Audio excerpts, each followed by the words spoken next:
Hey guys, high school chemistry teacher here. Going to take you guys through a little lesson on how to write ionic compound formulas and another one on how to write their names. So we're going to do a little translation here.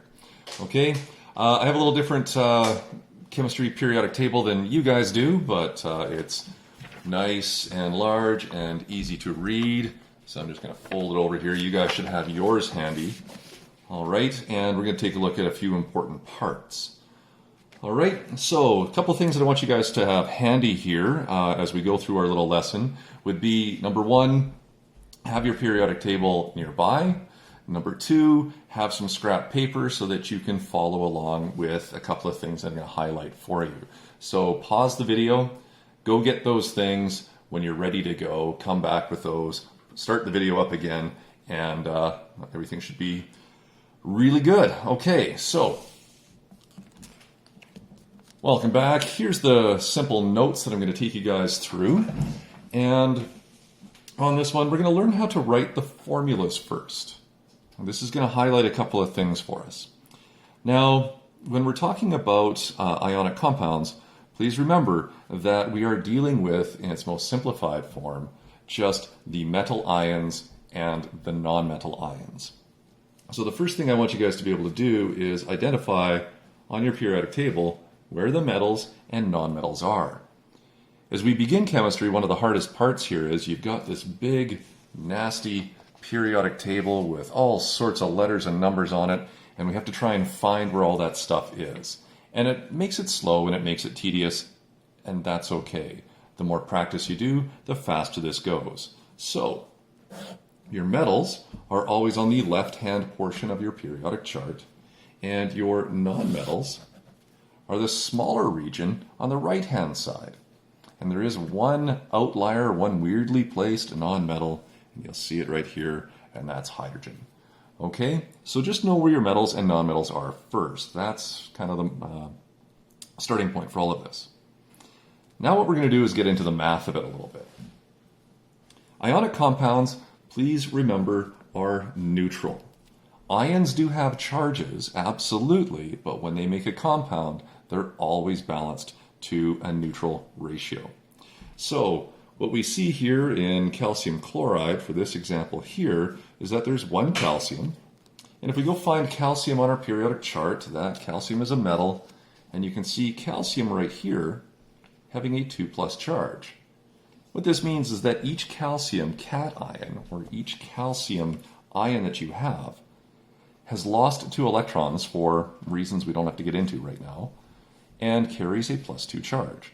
So you can see that each calcium carries +2, and if you look at the numbers, there's only one calcium, so the total positive charge we have in calcium chloride is +2.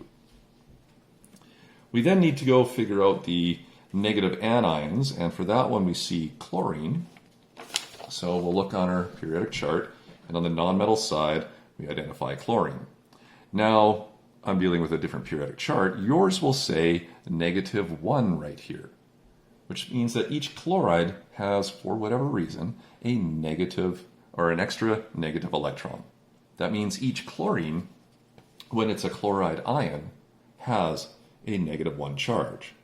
So why do we see 2 chlorides in this formula? Because each one carries -1, but we had to get to a total of -2.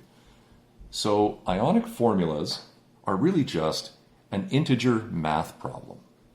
What we want to do is figure out what number of positive integers we need to balance out what number of negative integers. And this will give us our balanced formula. So here comes the meat of it. We're going to determine the formulas for ionic compounds, and as we're beginning, take the time to do all 4 steps. As you get better and more confident with this, what's going to happen is you will start to memorize certain things, and you'll be able to write less and less with more practice. Okay, so this will speed up, but it does take the practice to do so. Ultimately, what you're doing here is you're learning the language of chemistry. Okay, so what do? Well, the first thing we do is we find the symbol for our metal cation, and we also write down its charge. So here we go. You can see we have down here at the bottom of the page lithium oxide. what I need to do is find the metal ion. So I look on my trusty periodic chart, and I find lithium. And you can see its symbol is capital L lowercase I, and it carries a +1 charge. So what I want you to do is, on this little table here, write that down. I have Li, and it has a 1+ charge. Okay? The next thing I need to do is go find the nonmetal anion. If we have lithium oxide, okay, remember your nonmetals are going to be on the right side of the staircase line. We're looking for oxide, which is the ionic form of oxygen. The symbol is capital O, and on your periodic chart, it's going to say 2- or -2. So we're going to write that down here. Okay, so now we have our ionic charges for each ion in the compound. Lithium is always a +1, and oxide is always a -2. Here's the part that can be a little intimidating to start with. It's math time, kids. So what we're going to do is we're going to find the lowest common multiple of these two charges. In other words, what is the lowest number that both 1 and 2 multiply into evenly?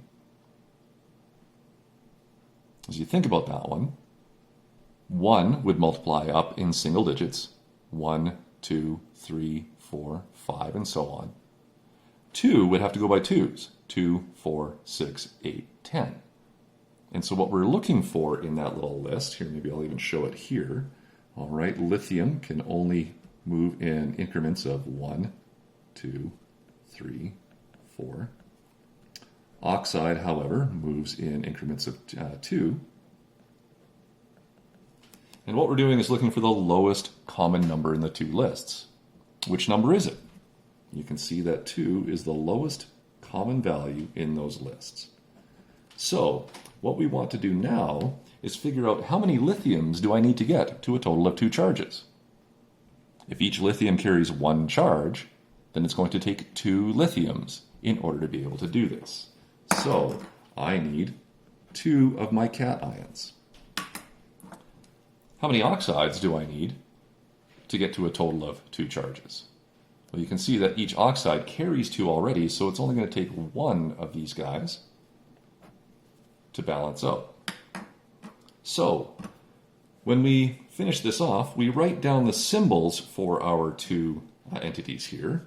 So there's lithium, there's oxide, but we need to include the number of each one. Ionic compounds are really just a math problem.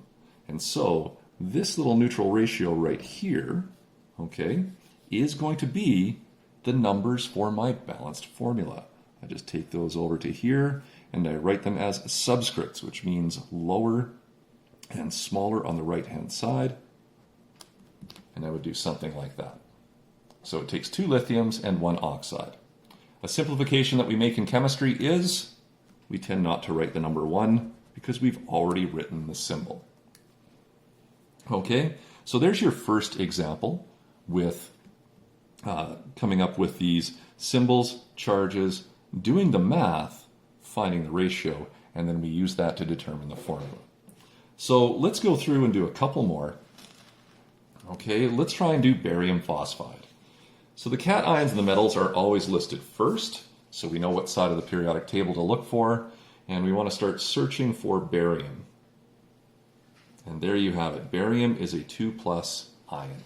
So we'll write that down like so. Now we need to find phosphide. Well, you've already got the metal part of your ionic compound, so now we know we need to look on the right-hand side of the periodic table here and look for phosphide. Now, these are all elemental names, so the suffixes are different, but phosphorus sounds a lot like phosphide, and so the symbol is capital P. On yours, it's a 3-. So we'll write that down. Okay? So now we need to find the lowest common multiple between barium and phosphorus, or phosphide, I should say. So when you think about how barium would multiply, you can get 2, you can get 4, you can get 6, you can get 8. For phosphide, it can only go by 3s. So then you get 3, 6, 9, 12.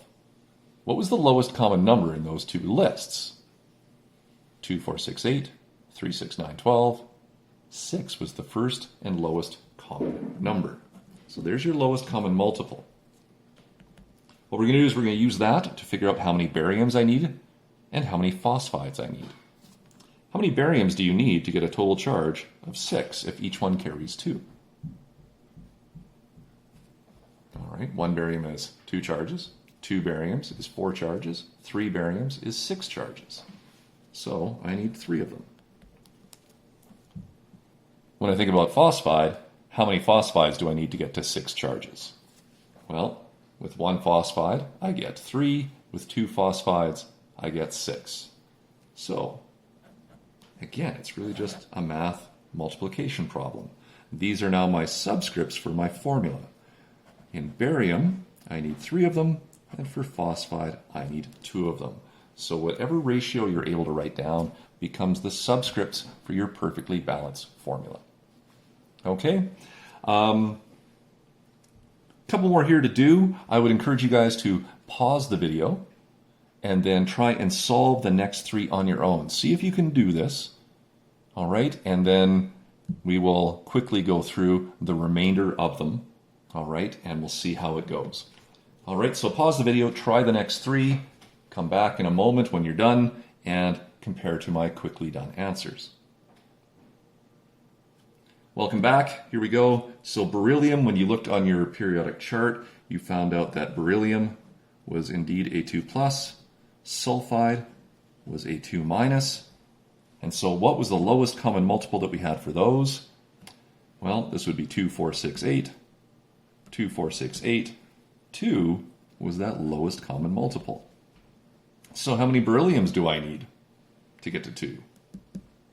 It's just 1. How many sulfides do I need to get to 2? Again, just 1.